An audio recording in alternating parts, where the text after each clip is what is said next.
The biggest issue with talking about this movie on the podcast is that nothing we say can do it justice. No. Because it's a very visual, visceral experience. Yes, I agree. Mm-hmm. And I even took screenshots, but I knew as I was doing this that this screenshot does not tell the story. You need to watch like the 45-second scene. No, exactly. I mean, that's especially true with the piano sequence.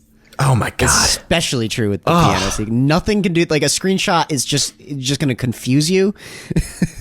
And the entire layout of that thing is that's like the iconic scene in the movie. To those who have seen this and appreciate it, they're like, the piano scene is the episode 8 of Twin Peaks. Yeah, in that scene, the piano falls on the woman's fingers, the girl's fingers, and her fingers fall off. It actually takes a while for all the fingers to fall off, though. Yes. And then the fingers begin playing the piano themselves, dismembered from her body. You forgot about the fact that it eats her.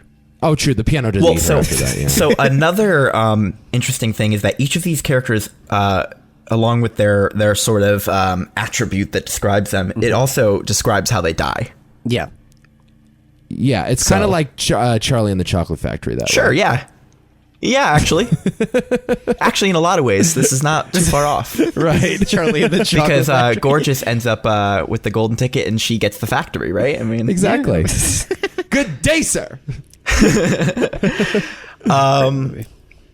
Yeah, so Adam, why don't you tell us a little bit about how this movie came into being? Maybe we can talk about each of their deaths as well afterwards. Oh, we will. That'll help.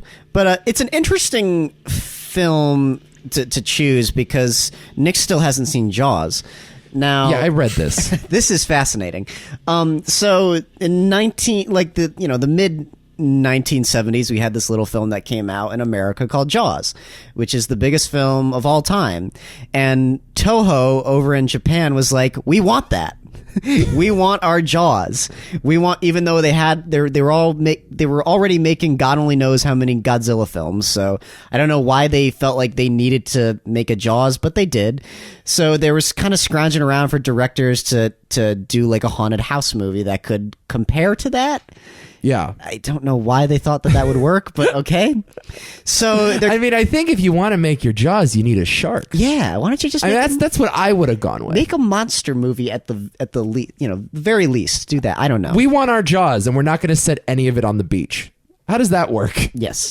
That's a good point. Yeah, I don't know what they were thinking. Regardless, they go through many directors, and then finally there's this guy called Nobuhiko Obayashi, who's known for making some very strange but high-class commercials in Japan. And that's all he knows. He's never made a... Wow. He doesn't really understand like narrative filmmaking. I don't believe he had made a film like this before, but they saw his commercials and they're like, yeah, okay, we'll get you to do it.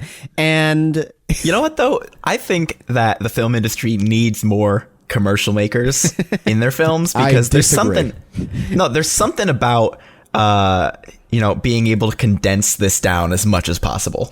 oh no, some of the greatest filmmakers who ever lived were started in commercials. I mean, Ridley Scott and David Fincher did. So Well, what I'm saying is this is a nice 90-minute film. yeah. And obviously it got through, I think, like 8 hours of content in 90 minutes. And that's an impressive feat. Yeah, these days House would be an 8-part miniseries. Just I would trying to love explain if it. this guy could re-edit The Irishman down to a fuck watchable. off. I'm just trying to trigger He's still you. around, by the way, Obayashi. Oh yeah, He just made a movie last year. yeah. He still makes movies. Labyrinth of Cinema.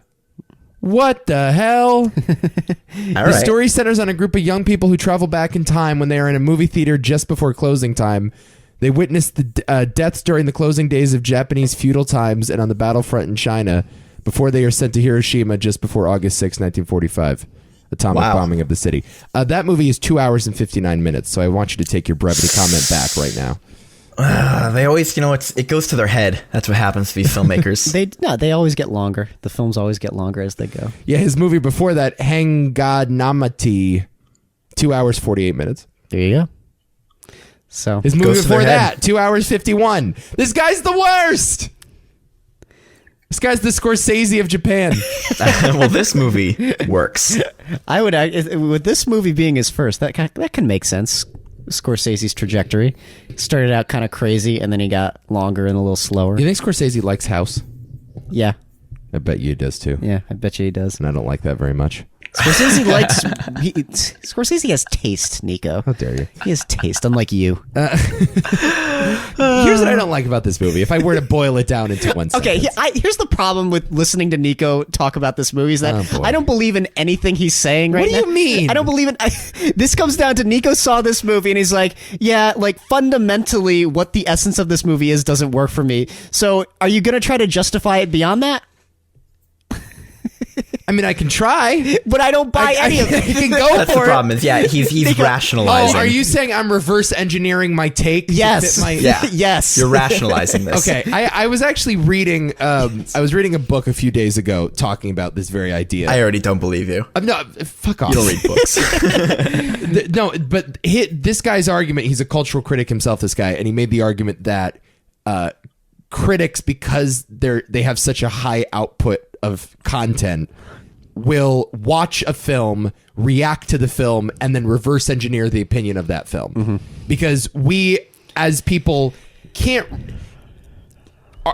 the way that we react to art is a visceral thing. It's like immediate. You know if you like it or you don't like it before you dissect it on like a fundamental level, right? So that's what critics have to do. You have no control over what you like and what you don't like. I have no control over what I like and what I don't like. I just watch it and I know how I feel about it, and then I try to justify it in my own head. You're right. In this case, there's no possible way I can do that. Yeah.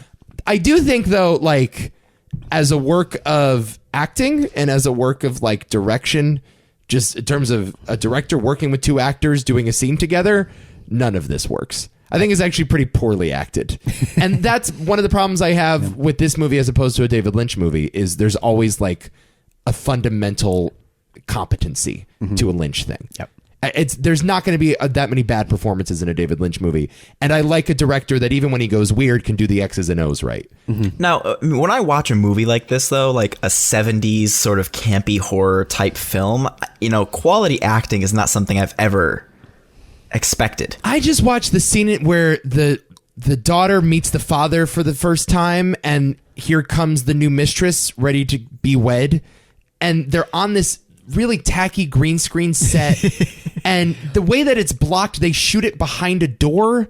So you're kind of watching a play, but you're not watching a play because they keep cutting around weird angles. But I think you mentioned this earlier. Every cut, it's purposeful, but it doesn't give you a better sense of the geography. Every cut is like slightly askew. So really, it's not a choice. Yeah, for sure. But what I learned in the very little film school that I did was that when you make a cut, the cut is supposed to convey new information. And most cuts in this movie don't convey new information. So this movie breaks all the rules. That's what I'm saying. Yeah. That. But it's meant to be the most jarring experience possible. It's meant to be. Because I was going to say, you say that, and that's fine, but that would be if I was holding up a more traditional movie next to another traditional movie. And even the acting, I can't fully stack up next to, like, Forrest Gump. I'm not comparing it to movies like that, okay? In a lot of ways, it's hard... What I'm saying this movie is is over the top at all times, though, and it goes for it, and it's consistent. This is the best movie ever made, and the reason for that is that... It might be. I don't know. There are many, many, many, many elements to this film, including the acting, that, in my opinion, are almost beyond criticism. It's like it's very hard for me to look at it and be like, I think that's actually exactly the point. Yeah, I have a hard time with that. I just, in general, have a hard time complimenting a movie that is actively trying to be something beyond great. But in a way, it's kind of what makes it great, though. Like, I was watching this, and the silliness to the performance just amplified the experience for me. Like the Italian-Japanese new wife of Gorgeous's father that comes out. Every time she walks out, she has a big flowing scarf, and there's wind blowing, and she walks slowly. Yes. Yeah, I found that horribly cliche. But it was so obviously meant to be. Yes. Cliche. Yes. Exactly. It was hilarious. You know, this argument has never worked for me. Yeah, but it's like this argument of like it's bad, but it's supposed to be bad. But I don't think it's bad though. Like I don't think it's bad because I think it's cliche. They're sort of committing to the bit the same way like Back to the Future commits to the bit, where it's like everything in Back to the Future is cliche, but they take it's it very genuine though. And you think this isn't genuine? I think it's a little less genuine. Yeah. Well, no, I think the Porky Pig effect of like that's all, folks, and they zoom in on the cat is clearly supposed to be like a cartoonish move. That's supposed to be like the whole so movie. yeah, I noticed the a feeling lot of watching Looney Tunes, right? Especially at the beginning, I noticed a lot of elements that seemed like they were from anime. Me too. Yeah. And I was trying to actually put my finger on that because I thought initially this feels very American sitcom, but not quite American sitcom, and I think that's actually a more apt description. As when anime. when the two best friends, Gorgeous and Fantasy, are like skipping down the hallways together, and the way they edit that, and they actually frame around their faces with like a green circle. Yep. And like that whole, it was very, very anime style, which I found interestingly I'd never seen before. A live action. This is one of my. If you're to pick a live action anime, this is one of the better movies to pick, I suppose. Because what else is there?